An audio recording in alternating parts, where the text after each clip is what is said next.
Hi friends, இன்றைக்கி வாங்க mutton குழம்பு எதுவும் அரைக்காமல் பார்க்கலாமா? அதுக்கு நான் ஒரு 1/2 கிலோ மட்டனில் இஞ்சி பூண்டு போட்டு தண்ணி கொஞ்சம் ஊற்றிக்கோங்க. அது முழுகிற அளவு கொஞ்சம் மஞ்சள் போட்டு உப்பு போட்டு ஒரு 4 விசில் எடுத்துக்கோங்க.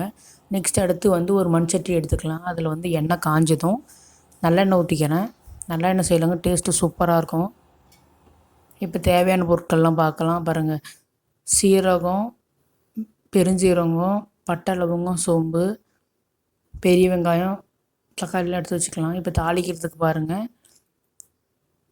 சீரகம், பெரிய சீரகம் போட்டிருக்கேன்.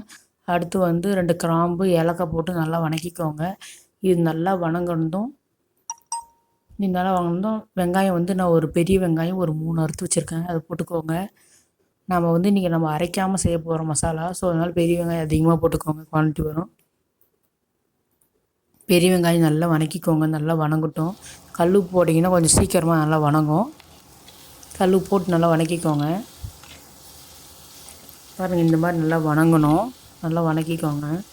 இது வணங்கணும். தக்காளி அப்படியே ஒரு 4 போட்டுக்கலாம். அப்படி இல்லைன்னா 3 போட்டுக்கோங்க. நான் 3 பெரிய வெங்காயம் போட்டிருக்கனால தக்காளி நான் ஒரு 3 போட்டுக்கிறேன், மீடியம் சைஸாக.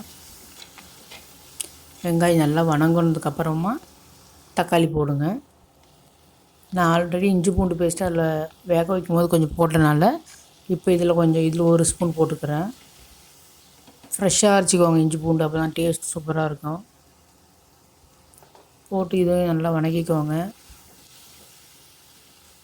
இது நல்லா வணங்கி நான் தயிர் ஆட் பண்ண போகிறேன். தயிர் ஒரு 2 ஸ்பூன் இல்லை 3 ஸ்பூன் ஆட் பண்ணிக்கோங்க. தயிர் போட டேஸ்ட் நல்லாயிருக்கும்.